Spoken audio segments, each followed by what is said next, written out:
Hey y'all, it's me again. So, as we know, it's getting to that other time of the year where we celebrate America's birthday. But there's something else that we need to do as well.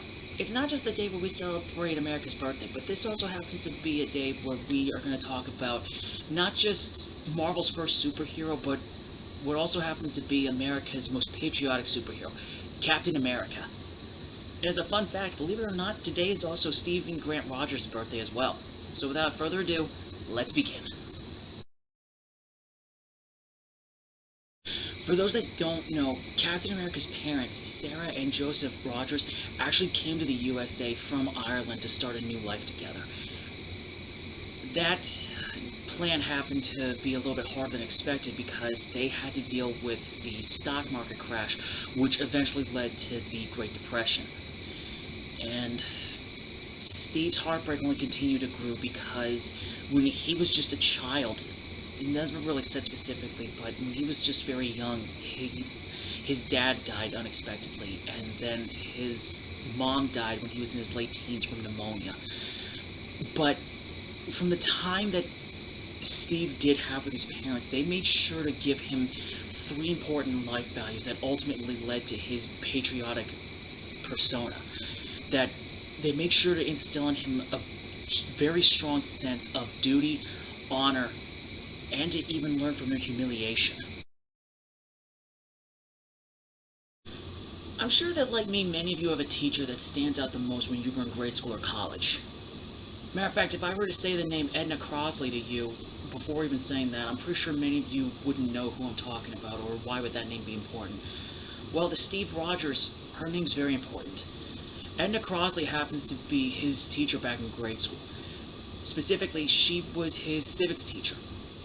She also played a really big part in developing the type of person that Captain America would be, specifically his very patriotic attitude on life, because she instilled on him and her class an important lesson that as Americans, it's our responsibility to protect the USA no matter what, because of the fact being that our country gives more rights to its citizens compared to any other nation in the world.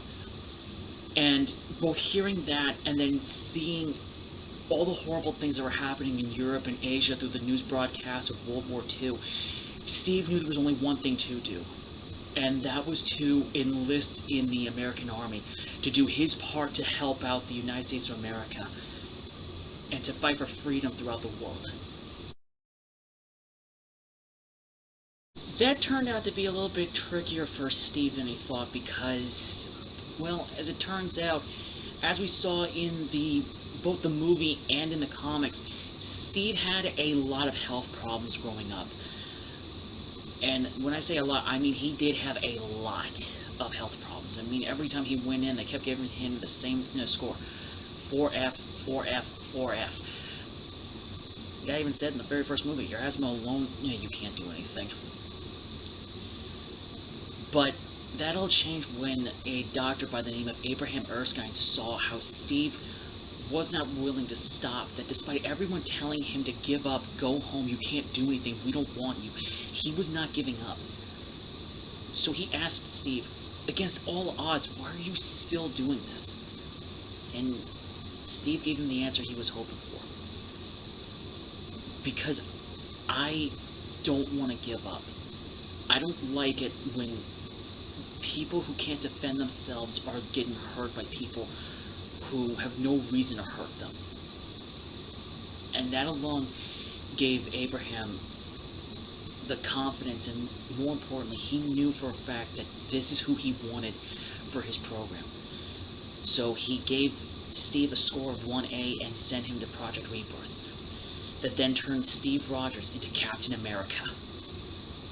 Not just America's super soldier, but we also know he went down in history for being a member of Earth's mightiest heroes, the leader of the Avengers. Thank you all so much for taking time out of your very busy schedule so we can celebrate Captain America's birthday together. And if you enjoyed today's video, consider subscribing if you already haven't, and hit the notification icon to stay up to date with all things Marvel. Until next time, true believers, remember always, Excelsior!